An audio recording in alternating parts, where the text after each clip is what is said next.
እሺ መምህራችን ቃልዎት ያሰማልን።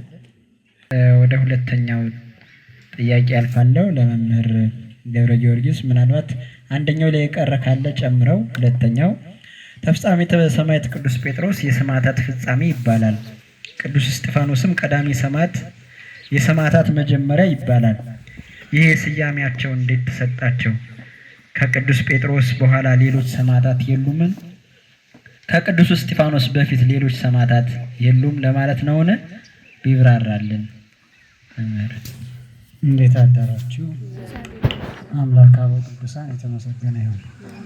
የመጀመሪያውን መምህር ከጅምሩ እስከ መጨረሻው ጥያቄ ሲጠየቅ እኔም አልስማማበት፣ ጥያቄው ሲጠይቅ እንዳው ጽድቅ ሊሰራ ብሎ መንገድ ላይ እንቅፋት ሆኖበት እሱ እንዲነሳለት ፈልጎ ከሆነ ነው ጥያቄ መመለስ መቻል ያለብን እንጂ ጠይቆ የቀለም ቀንድ ብቻ ለመሆን ከሆነ የንታገሌ በዚህ ጉዳይ እንዲህ ያሉኝ የንታን ስጠይቅ ደግሞ እንዲህ ያሉኝ ከሆነ ስለማያዋጣችሁ ጠያቂዎቹ ካላችሁ እዚህ ውስጥ እንደ እናቴ ቀሚስ ጠለፈ እያል ምክንያት እንዳናበዛ በተመለሰው ልክ መኖር ተገቢ ነው።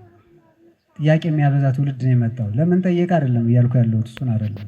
እንዳትጠይቁ ማዕቀብ እየጣልኩ አይደለም። ይሄ ንግግሬ የጥያቄያችሁ ኢንቴንሽን መነሻውን ግን በደንብ ማወቅ ያስፈልጋል። ለዚህ እሱን ውሰዱ።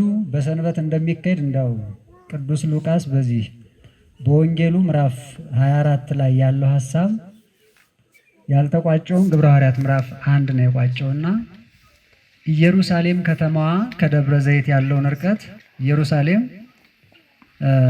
ቄድሮስ የሚባል ወደ ምስራቅ በኩል ደረቃማ ሸለቆ አለ። ከኢየሩሳሌም ወደ ምስራቅ ስታዩ እነዚህ እነ ደብረ ዘይት እነ ቤተ ፋጌ ጌቴሴማኒ የሚባሉት በሙሉ እዛ ስር ያሉ ናቸው። ፋጌ ፎናና በእኛ ሊቃውንት የተመሳቀለ መንገድ እያሉ ይተረጉሙታል። ቄድሮስን ተሻግሮ የአንድ አፍታ መንገድ ብሎ አስቀምጦታል። የቀዳም መንገድ ተብሎ ተቀምጧል እዛ ላይና በሰንበት ያው መንፈሳዊ ምግባራትን ለማከናወን ይኬዳል የሚለውን ብቻ መያዝ ተገቢ ነው። የዛሬው ጉዟችን ትክክል ነው ወይስ አይደለም የሚል ጥያቄ ማንስታችኋል። እያረጋችሁት እንጓዝ ብላችሁ ቀጠሮ አስይዛችሁን ትክክል ነው እንቀጥል የሚለውን የመምህሩን እንዳው በደንብ አጽንታችሁ እንድትይዙ ለማድረግ ነው። ሁለተኛ አሁን ይሄ ጥያቄውን የተነሳው ነገር እንዳው ጥሩ ነው። እሺ ዘመኑም የሰማዕትነት ስለሆነ የጥልቅ ትምህርቱን ስንክሳር ህዳር 29 በደንብ እንድታነቡ ጋብዛለሁ። ስለ ተፍጻሜተ ሰማዕት ቅዱስ ጴጥሮስ ስንክሳር ህዳር 29 የእሳቸው ታሪክ እዛለ ትንሽ ኤክስቴንሽን እና ብጅለት ካላችሁ መስከረም 21 ብዙ አማራን ብለን ስናከብር የሰለስቱት ጉዳይ ህዳር 9ንም ብታዩት የተሟላ ነገር ታገኛላችሁ። ምናልባት ዘመነ ሰማዕታት የሚባለው ሁላችሁም በታሪክ ደረጃ ቤተክርስቲያን ታሪክ ታውቁታላችሁ። እሳቸው መፈጸሚያ የተባሉት በዘመነ ዲዮቅልጥያኖስ ያለውን ከዛ ያንን ዘመን ለማለት ተፈልጎ ነው። አጭር መልስ መምህር ይጨምሩበታል። እኔ ብዙ ረጅም መልስ አልመልስም። ቱ ዘ ፖይንት ስንመጣውን ጥያቄው ምንድን ነው የሚለው የእሳቸው ጥያቄ እሳቸው ብቻ ናቸው ከእሳቸው በኋላ የለም ወይ እያሉ ነው። እስጢፋኖስን ደግሞ ከሱ በፊት አልነበረም ወይ እያላችሁ ነው አይደል? ጥያቄው እንደዛ ነው። ስለዚህ የተፍጻሜተ ሰማዕት የተባለው ዘመነ ሰማዕታት ለሚባለው መፈጸሚያ ናቸው። የእስክንድርያ ሊቀ ጳጳስ ናቸው። ህዳር 29ን ሙሉን ስንክሳር ስታነቡ ታሪካቸውን እዛ ታገኙታላችሁ። የሰሩትን ገቢረ ተአምራት ወመንክራት ለዚህ ብቻ ነው ለዛ ዘመን የሰማዕትነት ዘመን መፈጸሚያ ናቸው ተብሎ ይነገራል። ቀዳሜ ሰማዕትን በተመለከተ ክርስቶስ በአበይት ነቢያት፣ በደቂቅ ነቢያት፣ በቃል ነቢያት፣ በጽሑፍ ነቢያት ትንቢቱ ሲተነበይ ሲነገር ሱባኤው ሲቆጠር ቆየ። ያን ያናገረውን ትንቢት መጥቶ ፈጽሞታል። በጥቅሉ ተስፋ አበውን ፈጽሞ የማዳን ስራውን ፈጽሞ ካረገ በኋላ ይህንን በተመለከተ ደግሞ ግብረ ሐዋርያት ምዕራፍ 7ን አንብቡት። የሐዋርያት ስራ የሚባለው በአማርኛ ምዕራፍ ስንት? ከኔ ጋር ናችሁ? ምዕራፍ ስንት? ምዕራፍ 7ን አንብቡት። በትንቢተ ነቢያት የተነገረውን ከኋላ ጀምሮ ተርትሮ አበጥሮ ነው ያስረዳቸው። መጨረሻ ላይ ግን ድንጋይ አንስተው ነው የወገሩት። የድንጋይ ናዳ ነው የወረደበት። ግብረ ሐዋርያት ምዕራፍ 6 ላይ የተመረጠበትን ታገኙታላችሁ። 7ቱ ዲያቆናት የምንላቸው አለቃው እሱ ነው።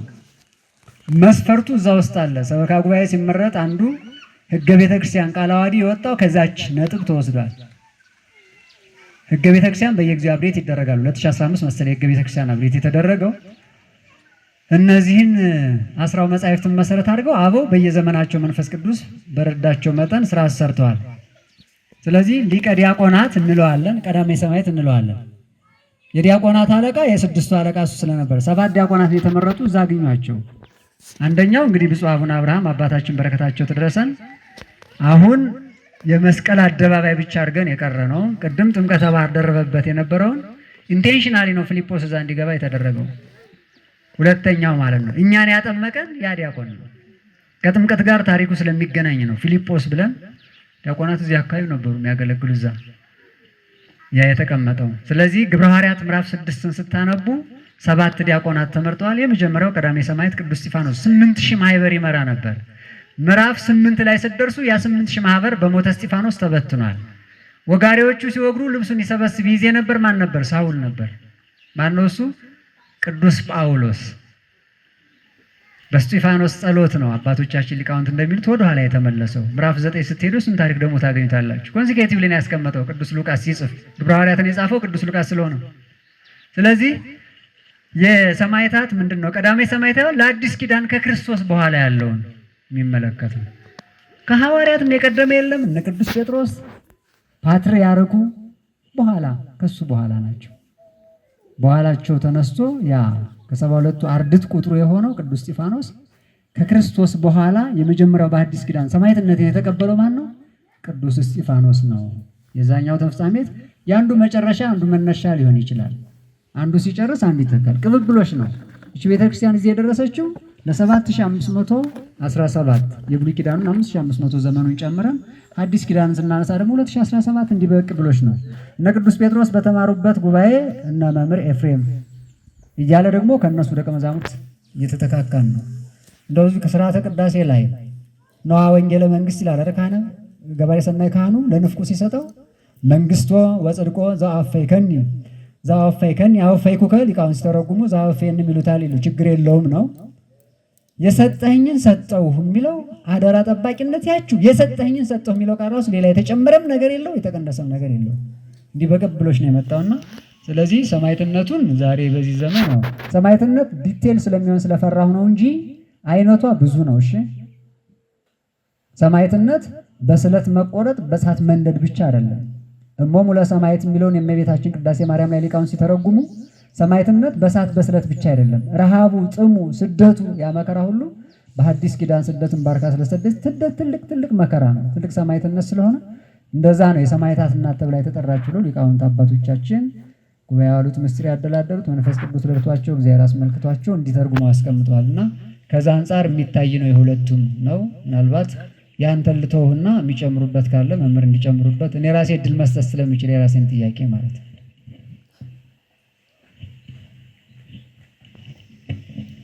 ቃለ ሕይወት ያሰማል። በደንብ ነው የገለጹት። ቅዱስ ጴጥሮስ እንግዲህ የማን ደቀ መዝሙር ነው? ማን ያስተማረው ቅዱስ ጴጥሮስን? አቤት በሉ እንጂ በደንብ ኢየሱስ ማን? ክርስቶስ። እሱ ማን ተባለ ስሙ? ተፍጻሚተ ማን? በቃ እሱ ላይ እንዳልተገናኛችሁ ገብቶኝ ነበር። እሱ ላይ ነው ማለት ይሄ ነው። አሁን እናንተና የኛ ትምህርት ይሄ ነው። ይሄ ቅዱስ ጴጥሮስ የሚባል ሌላ ቅዱስ ጴጥሮስ ነው። ያኛው ቅዱስ ጴጥሮስ በአንደኛው መቶ ክፍለ ዘመን የነበረ በ55 ዓመቱ ክርስቶስን ተከትሎ የመጣ በሮማ አደባባይ ከመንፈሳዊ ወንድሙ ከቅዱስ ጳውሎስ ጋር ሐምሌ 5 ቀን መታሰቢያው የምናደርገው አንገቱን ለሰማዕትነት የሰጠ ቅዱስ ጴጥሮስ ነው። የጌታ ሐዋርያ፣ የጌታ ደቀ መዝሙር። ይሄኛው ቅዱስ ጴጥሮስ ተፍጻሚተ ሰማዕት የምንለው ደግሞ በ317 ዓመተ ምህረት የነበረ ነው። ከዛ ቀጥሎ የኖረ ማለት በ325 ዓመተ ምህረት አርዮስን ለአውግዞተ አርዮስ የተገኘ አርዮስን አውግዞ የለየ ማለት ለምን አውግዛችሁ ለያችሁኝ ብሎ አጉረምርሞ ጠላት አስነስቶ ለቅዱስ ጴጥሮስ ሞት ትልቁ ተጠያቂ አርዮስ ነው። አርዮስ ከሃዲ ብቻ ሳይሆን ነፍሰ ገዳይም ነው እና አኬላስ የሚባል ቅዱስ ጴጥሮስ ሲያልፍ ሲያርፍ በሱ ቦታ ተተክቶ አኪላስ የማይገባ ስራ ሰርቶ ከሹመቱ ፈታው ከማይረጉ መለሰው። በዚህም አልተጠቀመም፣ ሞተ። አኪላስ ሲሞት በአኪላስ ፈንታ እለእስክንድሮስ ተተክቶ የአባቱን የጴጥሮስን አውግዞ የለየውን ሰውዬ ዳግም አውግዞ ለየው ማለት ነው። እና እኒ ቅዱስ ጴጥሮስ ሁለቱ ቅዱስ ጴጥሮስ የሚባሉት በእድሜ እንኳን 300 ዓመት ይራራቃሉ። ስንት ዓመት አልኋችሁ? በቃ ከ250 እስከ 300 ዓመት ባለው እድሜ ርቀት የነበሩ ሰዎች ናቸው። በእድሜ እንኳን አይገናኙም። እና ታሪክ እንድታውቁ ነው። እርግጠኛ ነበርኩ ከትንሽ ሰዎች ውጪ ግንዛቤ እንዳልያዛችሁ። መልሱ በደንብ ተነግሯል። ቀዳሜ ሰማዕት የተባለው ቅዱስ እስጢፋኖስ ለሐዲስ ኪዳን ቀዳሚ ስለሆነ ነው። አንድም ቀዳሜ ሰማዕት የተባለው ለወንጌል ቀዳሚ የሆነ እርሱ ነው።